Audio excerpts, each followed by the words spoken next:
بسم اللہ الرحمن الرحیم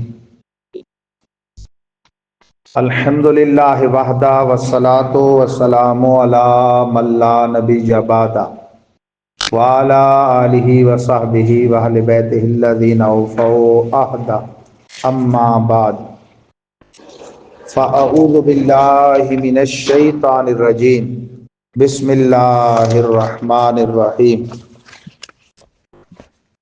احباب ذی وقار جمیع شرکائے دورہ تفسیر قرآن، آج 17 رجب المرجب 16 رجب المرجب کو ہماری 16ویں کلاس ہے۔ آج کی کلاس میں غیر مقلدین جو وہابیہ ہیں ان کا مختصر تعارف اور ان کے کچھ نظریات کا بیان، بالخصوص الوہیت اور رسالت کے تعلق سے جو ان کے اکابر کی کتابوں میں گستاخیاں لکھی ہیں اور دیگر اسلامی مسائل میں ان کی خرافات کا مختصر بیان ہوگا۔ چنانچہ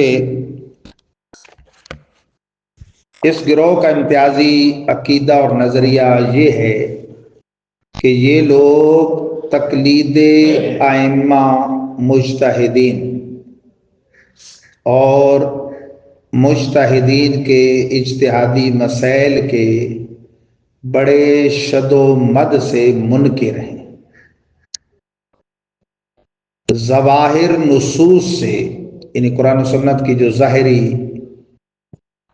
آیات و احادیث سے سرسری نگاہ میں جو کچھ سمجھ آئے اسی پر اپنا مذہب استوار کر لیتے ہیں، یعنی اسی پر بنا رکھ لیتے ہیں، چاہے وہ درست ہو چاہے غلط۔ غیر منصوص مسائل کے حل میں عجیب و غریب موقف اختیار کرنا ان کی مجبوری ہے۔ البتہ شرک و بدعت سے متعلقہ مسائل میں گلابی وہابیوں یعنی دیوبندیوں کے ہم نوا ہیں، بلکہ ان سے بڑھ کر متشدد ہیں۔ برے صغیر میں یہ گروہ بھی شاہ اسماعیل دہلوی قتیل کے پیروکاروں میں سے ظاہر ہوا۔ یہ لوگ اسماعیل دہلوی کو اپنا سیاسی اور مذہبی لیڈر مانتے ہیں۔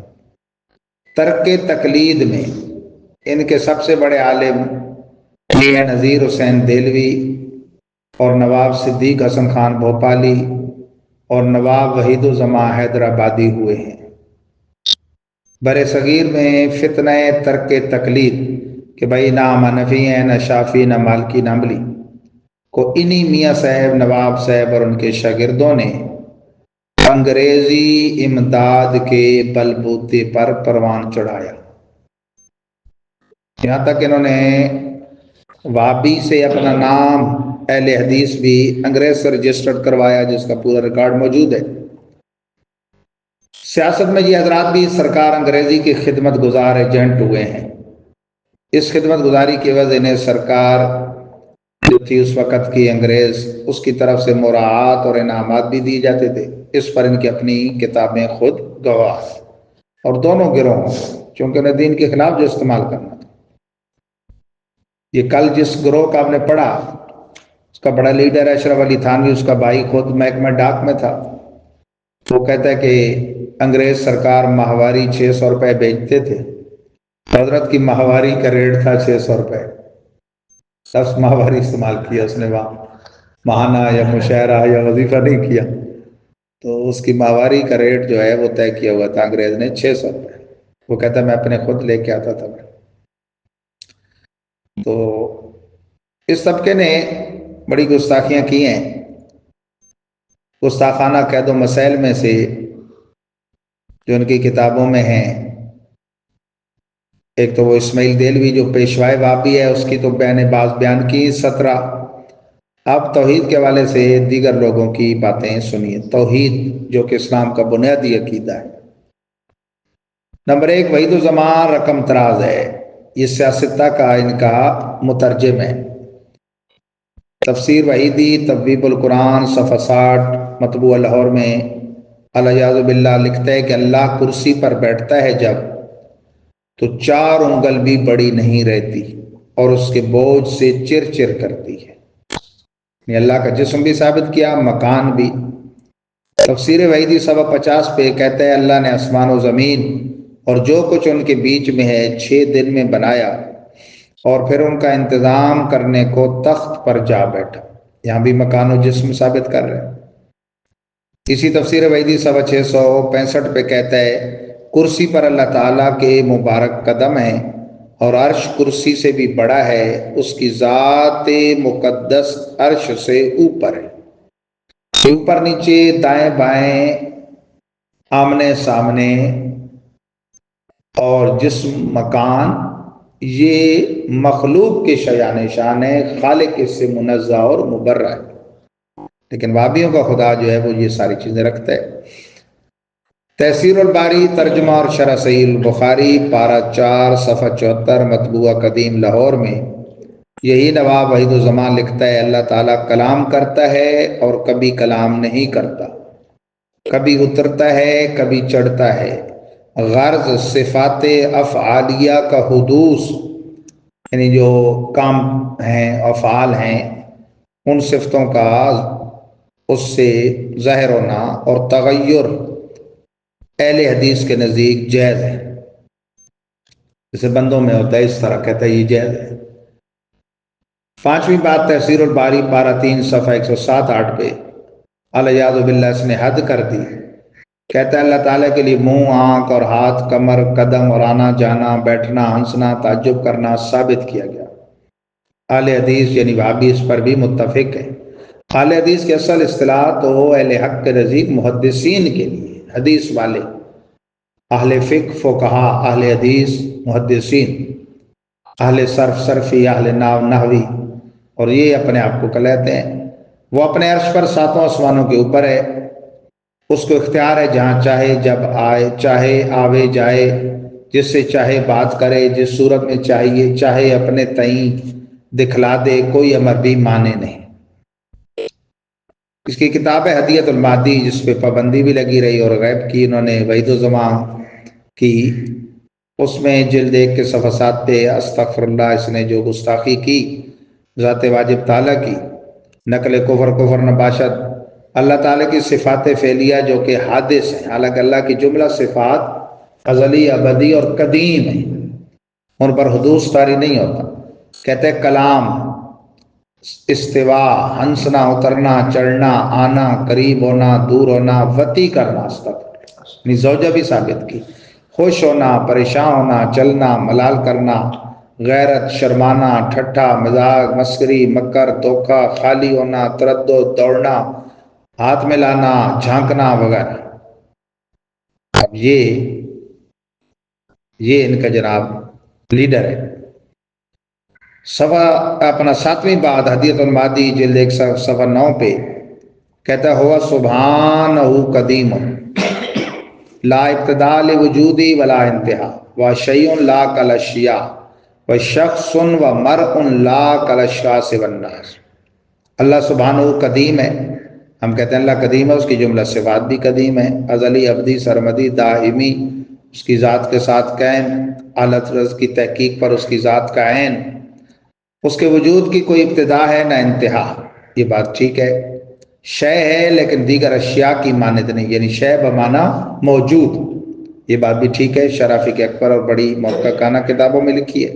لیکن آگے دیکھیں، یعنی ان کے منہ سے بکواس نہ نکلے نا، بات ان کی پوری نہیں ہوتی.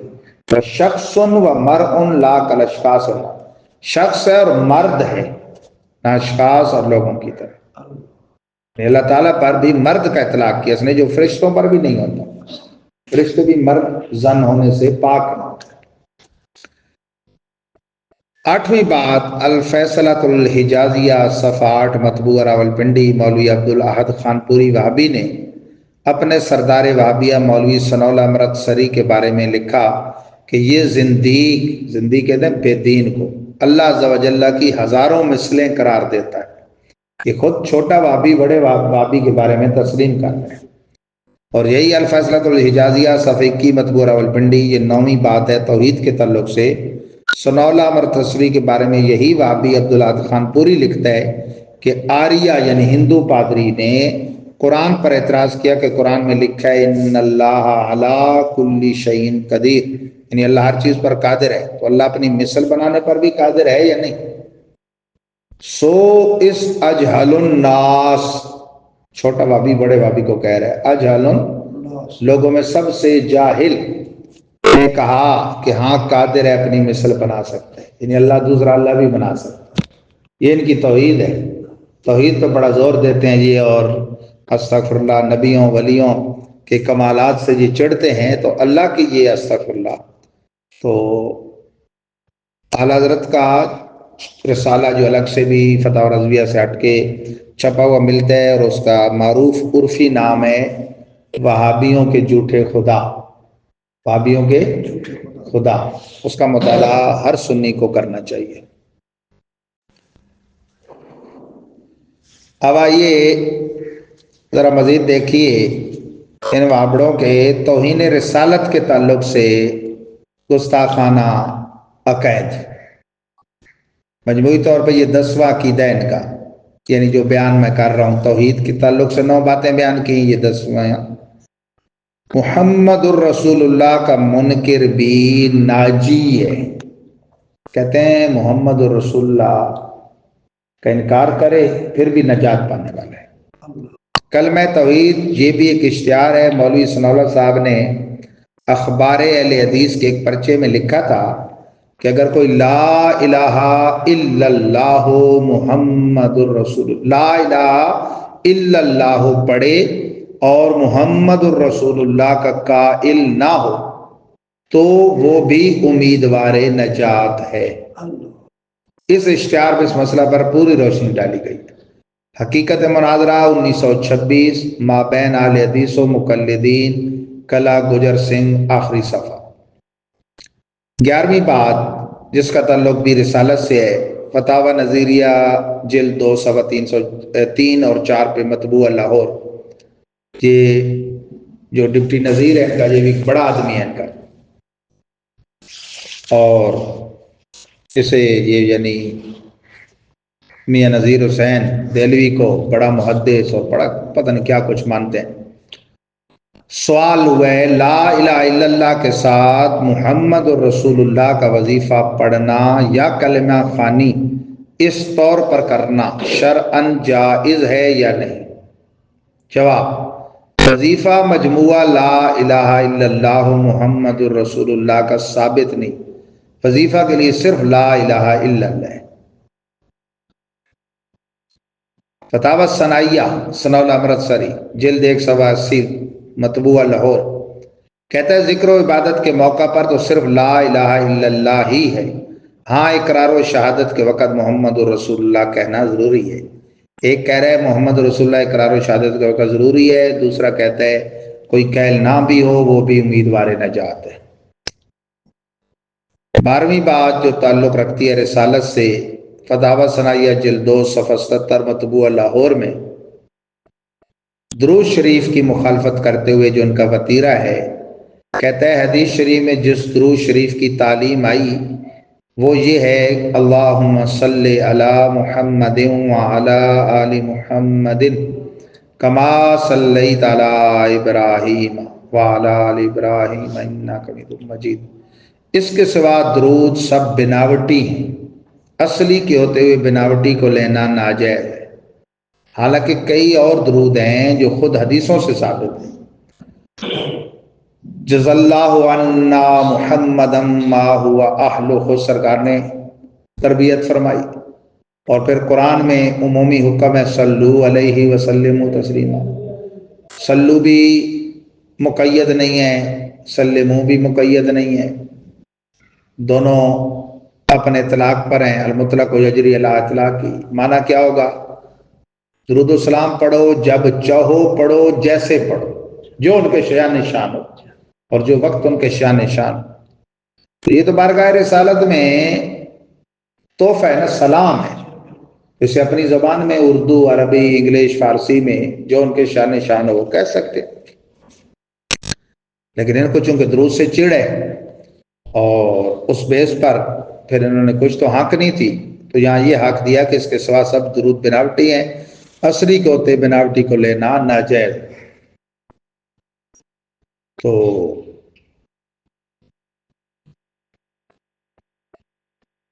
یہ ان کے رسالت کے تعلق سے بعض نظریات ہیں جو میں نے پیش کیے۔ آگے کچھ متفرق چیزیں ہیں وہ میں عرض کرتا ہوں انشاءاللہ۔ اب آئیے جی ان وہابیوں کے بعض متفرق نظریات اور آخر الکلام کی طرف۔ 13ویں بات یہ ہے کہ اخبار اہل حدیث 13 رجب 1363 ہجری نیز فتاوی ثنائیہ جلد 1 صفحہ 155 پہ کہتے ہیں مشرک کے متعلق جمہور کا یہی مذہب ہے کہ ہمیشہ جہنم میں رہے گا، مگر تحقیق یہ کہ ایک وقت ایسا آئے گا کہ جہنم خالی ہو جائے گا، یعنی مشرک بھی جہنم میں نہیں رہیں گے، مشرک بھی جہنم سے نکل آئیں گے۔ مشرکوں سے اتنا پیار ہے اور مسلمانوں کو بات بات پر مشرک بنانے کے در پہ رہتے ہیں، اور صحیح ایمان والوں کو جو ہے وہ بدعتی اور کافر قرار دینے میں ان کی جو ہے ہر وقت کوششیں جاری و ساری رہتی ہیں۔ 14ویں بات، ایسا شخص، یہ فتاوی ثنائیہ جلد 2 صفحہ 76 مطبوع لاہور پہ، ایسا شخص جو نماز کے بعد وظیفہ ولی سلطان باہو پڑھتا ہے بدعتی بلکہ مشرک ہے۔ ایسے شخص کو امام بنانا ہرگز جائز نہیں، اگر اتفاقیہ نماز پڑھا رہا ہو تو اس کے ساتھ نماز پڑھ لینی چاہیے۔ ہے بدعتی مشرک، نماز امام نہیں بنانا چاہیے، لیکن مشرک نماز پڑھا رہا ہو تو پڑھ لینی چاہیے۔ ان کے بقول ویسے مشرک تو وہ نہیں بنتا کیونکہ وہ ولی سلطان باہو کو خدا نہیں مانتا، نہ خدا کا شریک مانتا ہے، نہ ذات میں نہ صفات میں، تو اسے مشرک کہنا یہ خود غلط ہے۔ لیکن مشرک جو ان کے نظریے پر ہوا تو پھر اس کے ساتھ نماز پڑھ لینی، یہ ان کا عجیب مذہب ہے کہ مشرک جہنم سے بھی نکل آئے گا، جہنم بھی خالی ہو جائے گا، مشرک کے ساتھ نماز بھی پڑھ لینی چاہیے۔ 15ویں نمبر پہ ایک بات ہے اخبار اہل حدیث امرتسر کالم 1 صفحہ 11 31 مئی 1922 کی۔ سوال ہوا کسی سنی العقیدہ نے کسی مرزائی کو امام بنا کے اس کی اقتداء میں نماز ادا کی تو اس کی نماز ہوگی یا نہیں، اور مرزائی کے پیچھے اقتداء کرنی جائز ہے یا نہیں، یعنی قادیانی کے پیچھے۔ جواب، مرزائی کو امام بنانا ضرور حدیث شریف جائز نہیں، حدیث شریف میں فاسق فاجر کو امام بنانا جائز نہیں، بنانے کا گناہ الگ رہا، نماز ہو جائے گی، مرزائی کے پیچھے بھی ہو جائے گی، مشرک کے پیچھے بھی ہو جائے گی۔ ان کی نماز یعنی کوئی نماز نہیں ہے، کوئی حیثیت نہیں ہے، اور وہ تو ان کی خیر کردار اور ان کی نماز سے ظاہر ہوتا ہے۔ فرض پڑھتے ہیں، بھاگتے ہیں، دعا بھی نہیں کرتے، سنن و نوافل تو سرے سے نصیب نہیں، اور فرض بھی جو طریقہ ہے وہ اس میں رفع الیدین کو یہ اپناتے ہیں جو کہ سرکار کا متروک عمل ہے، اور اس متروک عمل کو نہ اپنانے والوں پر تان کرتے ہیں۔ 16ویں بات اخبار اہل حدیث امرتسر کالم 1-2 صفحہ 13 نومبر 1934 کی۔ سوال ہوا باپ بیٹی دونوں مرزائی ہیں لیکن غیر مرزائی یعنی مسلمان مرد سے نکاح پر دونوں رضا مند ہیں، نکاح جائز ہے یا کہ نہیں، جبکہ ناکیو منکوہا اپنے اپنے مذہب پر قائم رہیں، مرد مسلمان رہے گا، عورت مرزائن رہے گی، اور وہ راضی ہیں، نکاح ہو جائے گا یا نہیں۔ جواب، اگر عورت مرزائن ہے تو اور مسلمانوں کی رائے ممکن ہے مخالف ہو، میرے ناقص علم میں نکاح جائز ہے۔ یہ ان کا سب سے بڑا فقیہ کون؟ قاضی ثناءاللہ امرتسری، قاضی ثناءاللہ پانی پتی نقشبندی مجدی مرزا مظہر جانے جانا کے مرید مظہری، وہ ہمارے ہیں، ٹھیک ہے نا جی۔ یہ اس کی میں کہانی آخر میں آپ کو بتاتا ہوں۔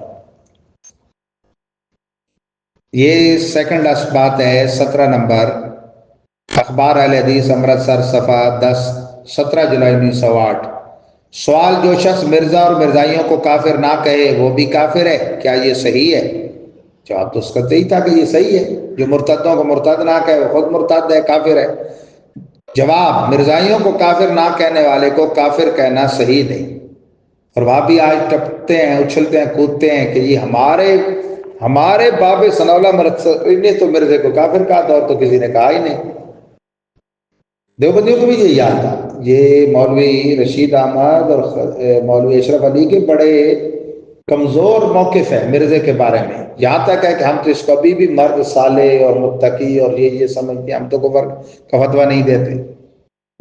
اور جب یہ 73 کی تحریک چلی جس میں قانونی طور پہ ذوالفقار علی بھٹو وزیر اعظم کے ہاتھ سے نے کافر قرار دیا گیا، تو اس وقت بھی وہ اگرچہ اجتماعی چلی اہل سنت دیابنا اور روافض، لیکن ان کے دو چوٹی کے مولوی عبدالحکیم اور مولوی غلام غوث ہزاروی، انہوں نے آخری وہ جو فائنل رودات تھی اور وہ جو قرارداد تھی اس پہ سائن نہیں کیے، اور دیوبندی فیس بکوں پہ آگے پیچھے وہ اس کو ہیرو قرار دیتے ہیں، غلام غوث ہزاروی کو اس کا واقعہ لکھتے ہیں کہ وہ جا رہا تھا تو پیچھے کوئی دوڑا گیا کہ بچہ تمہارا بڑی تکلیف کی حالت میں، تو اس نے کہا وہ مسئلہ پہلے ہے بھائی، تو پھر وہ بچہ پیچھے فوت ہو گیا تو اس کا چہرہ بھی نہیں دیکھا، تو پھر جب اتنا وہ سخت تھا مرزائیوں کے تو پھر وہ قرارداد جب منظور ہو گئی تو کیوں نہیں دستخط کیے۔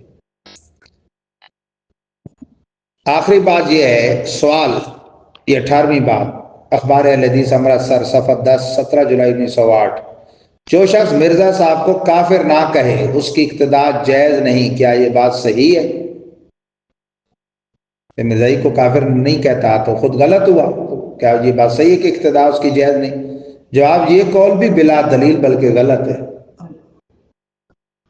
یعنی خلاصہ یہ نکلا کہ وہابی، نرے وہابی یا گلابی وہابی، یعنی غیر مقلدین یا اہل حدیث کہلانے والے یا دیوبندی جو جھوٹے منہ سنی کہلاتے ہیں، ان کی تمام تر دشمنی اہل اسلام ایمانداروں سنیوں سے ہے، اور جو ہندو ہیں ان سے ان کی یاری، انگریزوں سے ان کی وفاداری، مرزائیوں کے بارے میں یہ دل میں یقین، تقلید کا یہ کتنا بڑا ڈھنڈورا پیٹتے ہیں۔ ان کا بڑا مشہور مسئلہ ہے ترک تقلید، جس کو یعنی انہوں نے اپنا کاروبار بنایا ہوا ہے۔ اور ہمارے استاد محترم ادیب اہل سنت شیخ الحدیث حضرت مفتی محمد صدیق ہزاروی علیہ رحمہ کا ترجمہ اور شرح مشہور ہے، مشہور درسی کتاب فقہ حنفی کی جو پہلی کتاب ہے درسی نور النظام پہ، اس کے مقدمے میں وہ لکھتے ہیں کہ غیر مقلدین جن منصوص مسائل کے علاوہ مسائل میں پھنستے ہیں تو پھر ان کا چارہ کار نہیں ہوتا، پھر ائمہ کا دامن ہی نہیں ملتا ہے۔ تو کہتے ہیں ہمارے وہاں کے ہزارہ کے ایک فوجی صاحب تھے، بڑی عمر کے، ریٹائر، انہوں نے اپنے ذاتی واقعہ بتایا کہ امرتسر میں وہ ڈیوٹی کرتے تھے تو اس کے پاس کبھی کبھی آنا جانا ہوتا تھا، مولوی ثناء اللہ امرتسری کے پاس۔ کہتے ہیں جب کبھی کوئی اس سے مسئلہ پوچھتا، فتویٰ لیتا، تو یہ اپنے خادم کو کہتا جی ہدایہ نکالو، ہدایہ سے فقہ حنفی کی درسی مشہور کتاب۔ تو کہتے ہیں میں اسے کہتا بھائی مولوی صاحب آپ مشکات شریف سے فتویٰ لکھو نا، آپ تو اہل حدیث ہو، ڈائریکٹ حدیث سے مسئلہ لیتے۔ تو مانتا تھا منہ سے، کہتا تھا کہ سچی بات یہ ہے کہ یہ ائمہ فقہا اگر نہ ہو تو ہم دین نہیں چلا سکتے، تو جو چیز تم بند کمرے میں مان رہے ہو اسے سر عام مانو۔ اور یہ بات علامہ رئیس التحریر علامہ ارشد القادری نے بھی لکھی ہے کہ میں نے وہ غیر مقلدین کے مدرسے میں چلا گیا تو میں نے کہا بھائی یہ تمہارے نصاب میں یہ اصول شاشی اور یہ ہمارے احناف کے اصولوں کی کتابیں کیا کر رہی ہیں، یہ کیوں پڑھاتے ہو؟ تو کہتے ہیں جی سچی بات یہ ہے کہ اس کے بغیر فقہ تو فقہ، ترجمہ قرآن بھی سیدھا نہیں ہوتا، کیونکہ ترجمہ قرآن صرف وہ لفظی تو نہیں رٹا رٹایا کرنا ہوتا، اس میں اصول کا بڑا دخل ہوتا ہے۔ تو حق ہے الفضل ما شاہدت بہل اعداء، فضل وہ ہے جو جس کی دشمن بھی گواہی دے۔ جیسے اعلیٰ حضرت کے بارے میں بڑے بڑے لوگوں نے ان کے کہا کہ غیر مقلد مولوی کہتے ہیں افسوس میں ان کے زمانے میں رہ کے محروم رہا، یہی میاں نذیر حسین شیخ الکل ان کا، جب اس نے اعلیٰ حضرت کا رسالہ پڑھا نا حاجز البحرین، جمع بین الصلاتین کی مسئلے میں آپ نے لکھا یہ مسئلہ، چلو میں آگے آئے گا آپ کے اس درس میں آئے گا، لیکن ابھی تھوڑا سا بتا دوں، وہابی ایک ہی ٹائم میں دو نمازوں کو اکٹھے کرنے کے قائل ہیں، ظہر کے ٹائم میں ظہر اثر دونوں، اسی طرح عصر کے ٹائم میں ظہر اثر۔ ہمان احناف کا موقف یہ ہے کہ بعض جو ایسی روایات ہیں جن میں بظاہر پیارے آقا صلی اللہ علیہ وسلم نے 2 نمازیں اکٹھی پڑھی، تو ان کا محمل یہ ہے کہ پڑھی دونوں اپنے وقت میں، ایک وقت کے اخیر لمحات میں اور دوسری وقت کے ابتدائی لمحات میں، اور یہ سفر وغیرہ میں اس کی سہولت ہے، اور ایسا امت کی سہولت کے لیے کیا۔ مثلا آپ پڑاؤ کرتے ہیں، بار بار پڑاؤ نہیں ہو سکتا، گاڑی نہیں رک سکتی، قافلہ نہیں رک سکتا، ظہر کے لیے رکے، آپ کا وضو تھا، آپ نے ظہر پڑھی، بس پھر تازہ وضو کیا یا چائے پی، کچھ وقفہ گزرا، وظیفہ پڑھا یا کچھ ابتدائی وقت اثر داخل ہوا، آپ نے وہ بھی پڑھ لی۔ دیکھنے والے نے تو آپ کو ایک ہی وقت میں ایک جگہ نشست میں دیکھا کہ آپ نے 2 نمازیں پڑھی ہیں، لیکن حقیقت میں ہر ایک اپنے وقت میں ہوئی۔ اس پر اعلیٰ حضرت نے جب مقالہ لکھا اور ان کے موقف کا رد کیا اور احناف کا موقف دلیل سے ثابت کیا، حاجز البحرین الواقی بین جمع الواقی حاجز البحرین الواقی جمع بین الصلاتین، غالباً یہ نام ہے اس کا پورا، کہ 2 سمندروں کا وہ پارٹ جو واقع ہے جمع بین الصلات کے درمیان، بین الصلاتین کے درمیان، یعنی ہمارے ہاں حقیقی جائز نہیں ہے جمع بین الصلاتین، سوری جائز ہے، صورتاً دیکھنے میں ایسا لگ رہا ہے جمع۔ اس میں جب آپ نے علم حدیث کی اصطلاحات اور فن کی باتیں کی نا، تو جس کو یہ شیخ الکل اور محدث اعظم کہتے تھے، اس کی عقل دنگ رہ گئی، کہتا افسوس میں ان کے زمانے میں رہ کے محروم رہا کہ میں استفادہ نہیں کر سکا، ایسا بندہ میرے دور میں تھا۔ تو یہ تو خیر پھر اعلیٰ حضرت کی تو بات آ گئی، سبحان اللہ۔ الفضل و ما شاہدت، یہ کوثر نیازی، یہ آپ کا وزیر مذہبی امور کا، موسیٰ خیل کا، دیوبندیوں کا شاگرد تھا اور جماعت اسلامی سے وابستہ تھا، خیالات وہابیہ رکھتا تھا۔ اعلیٰ حضرت کو پڑھ کے متاثر ہو گیا، اعلیٰ حضرت پر ایک مقالہ بھی لکھا تھا، مختلف سنی جرائد و رسائل میں چھپا، اس کا بیان ہے۔ اور ایک اور جماعت اسلامی کے بندے کا کہ اجلاس تھا ملتان میں، فلاں ساتھی کی کوٹھی پہ ہم جمع ہوئے، موضوع چھڑ گیا اردو کی نعت خوانی، ساری رات تکرار، مباحثہ، مکالمہ رہا، بالآخر صبح سب کا اجتماعی نتیجہ یہ تھا کہ جو اردو میں کلام نعت کے حوالے سے امام محمد رضا خان نے لکھا ہے، اس کا کوئی ثانی نہیں۔ اور سچی بات یہ ہے کہ مصطفیٰ جان رحمت پہ لاکھوں سلام جو ہے، اس کی ادبی فصاحت وہ قصیدہ بردہ سے بھی زیادہ ہے، یہاں تک انہوں نے تسلیم کیا۔ اللہ تعالیٰ ہدایت دے، بس دعا کریں، اللہم صلی وسلم بارک علی سیدنا مولانا محمد طب القلوب و دوائها وعافیت الابدان و شفائها و نور الابصار و ضیائها وعلی آلہ و صحبہ دائما ابدا۔ اے اللہ ہم سب کو ایمان پہ ثابت قدمی نصیب فرما، ہم سب کی جان مال عزت آبرو کی حفاظت فرما، 2 جہاں کی بھلائیاں نصیب فرما، صلی اللہ تعالی علی حبیبی سیدنا محمد و آلہ وسلم۔ پہلا سوال تو یہ ہے کہ اللہ تعالیٰ، بعض حضرات کہتے ہیں کہ اللہ تعالیٰ ہر جگہ موجود ہے، جی، اور اللہ تعالیٰ کے بارے میں صحیح جو عقیدہ ہے، اس کے بارے میں جس طرح ان لوگوں نے کہا کہ جسم ہے، یہ وہ صحیح عقیدہ کیا ہے؟ بسم اللہ الرحمن الرحیم۔ اللہ تعالیٰ جل وعلا کے بارے میں اہل اسلام کا، اہل حق کا نظریہ علم کلام کی کتابوں میں بالکل واشگاف لفظوں میں موجود ہے، خواہ وہ امام اعظم کی فقہ اکبر اور اس پر ملا علی قاری کی شرح ہو، خواہ وہ علامہ نصفی کا متن اور اس پہ علامہ تفتزانی کی شرح قید ہو، خواہ وہ عقیدہ تحاویہ ہو، مسامرہ، مساجرہ، مواقف، شرح مواقف، مقاصد، شرح مقاصد وغیرہ، اللہ تعالیٰ واجب الوجود ہے، ازلی ہے، ابدی ہے، سرمدی ہے، دائمی ہے،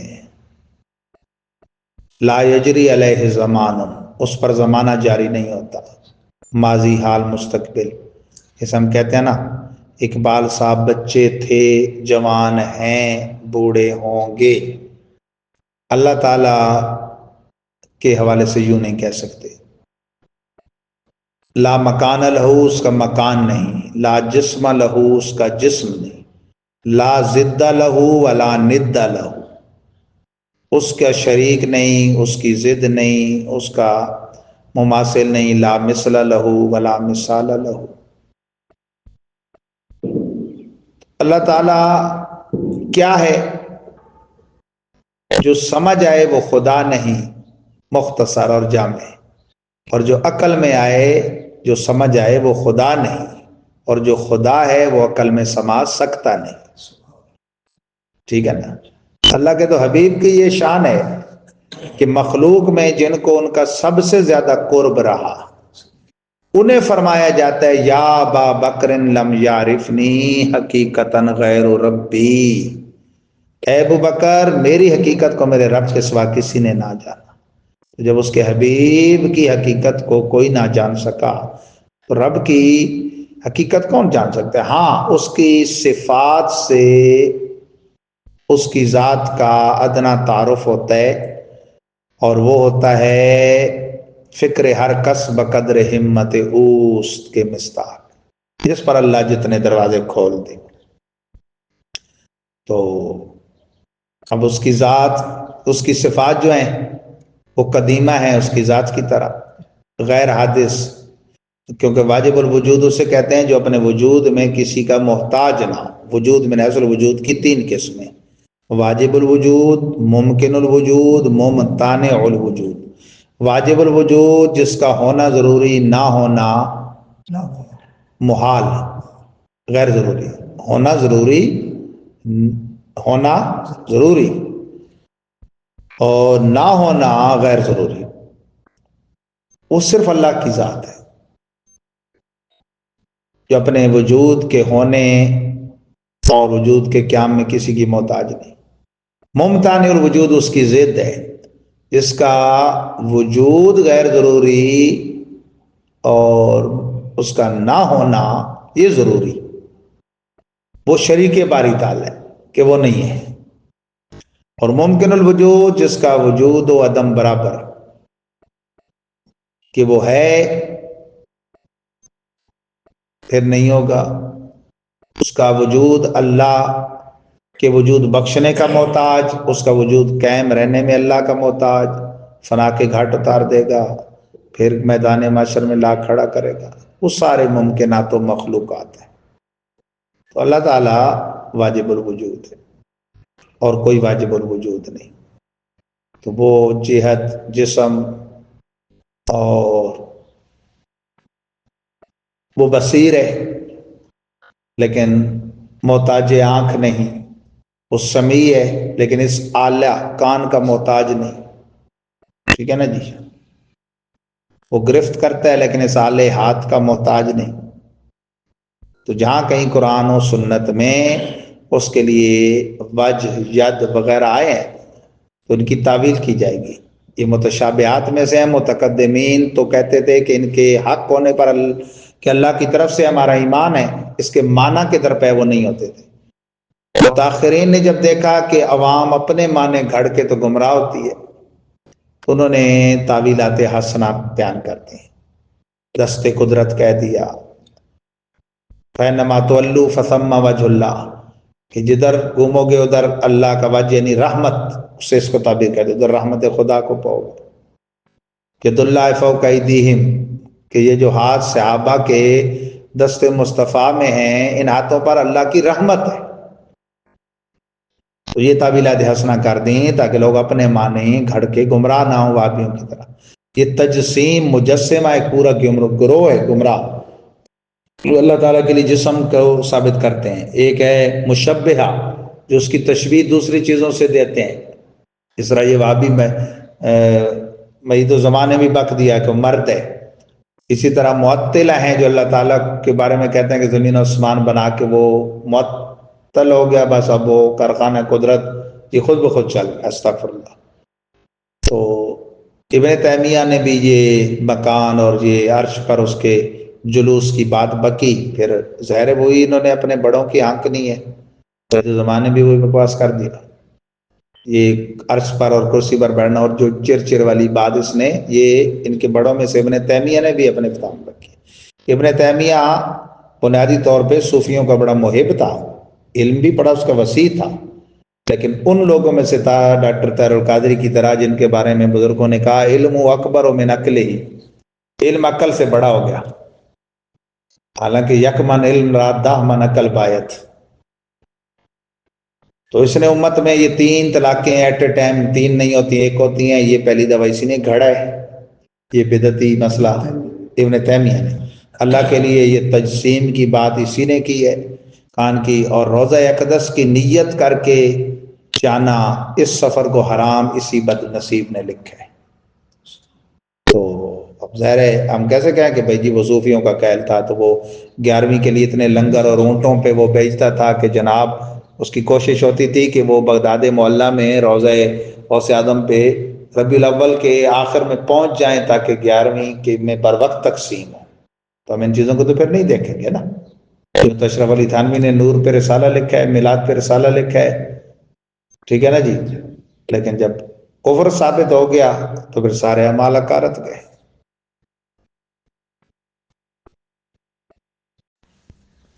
ایک دوسرا سوال ہے کہ اہل حدیثوں اور وہابیوں کے ساتھ رشتہ دینا اور لینا، اس کے بارے میں صاف ستھری بات ہے کہ اہل سنت و جماعت کو غیر مقلدین وہابیہ ہوں، اہل حدیث جن کے بارے میں آپ نے پوچھا، یا دیابنا ہوں یا روافظ ہوں یا مرزائی ہوں، کسی کے ساتھ بھی شادی بیاہ خوشی غمی نہیں کرنی چاہیے۔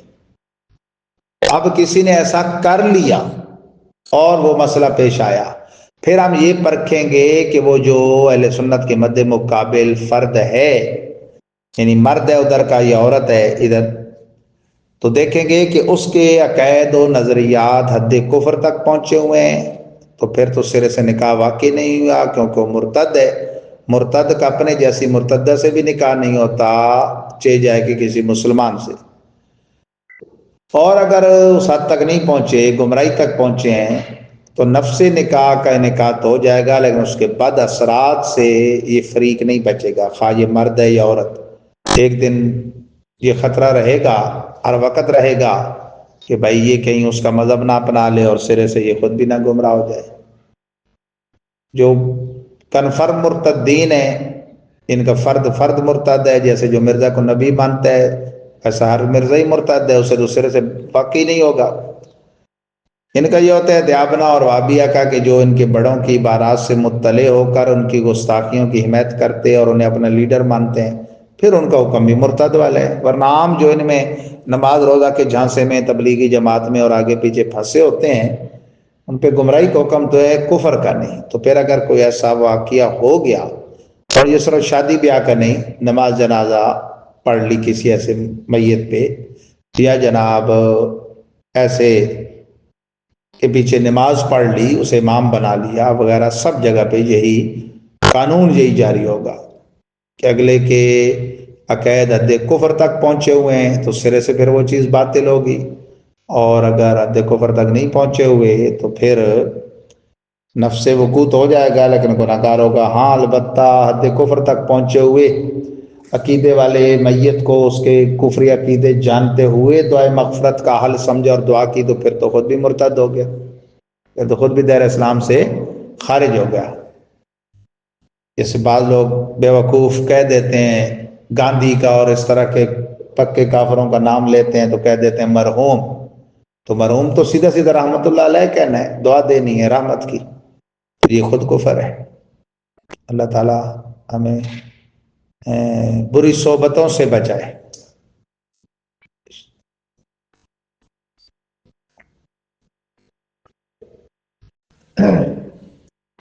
یہ جو لوگ عمرے پر اور حج پر جاتے ہیں، جی تو کیونکہ وہ غیر مقلدین اور یعنی کہ دوسرے مسلک کے لوگ ہیں، وہابی ہیں یا جو بندی ہیں، ان کے پیچھے پھر نمازوں کا کس طرح ہمیں سلسلہ رکھنا چاہیے؟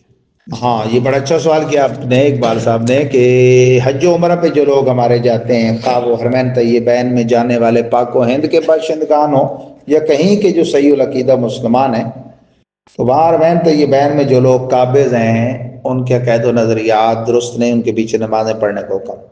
تو پہلی بات ہے کہ وہ کون ہے یہ جاننا چاہیے۔ دو قسم کے لوگ ہیں، ایک نجدی جس کے مظالم کی پوری کہانی آپ سن چکے ہیں وہ، اور دوسرے آل سعود۔ ان کا اشتراک ہے، ترک عثمانی حکومت کو نکال کے جب قبضہ کیا تو اشتراک ہے ان کا۔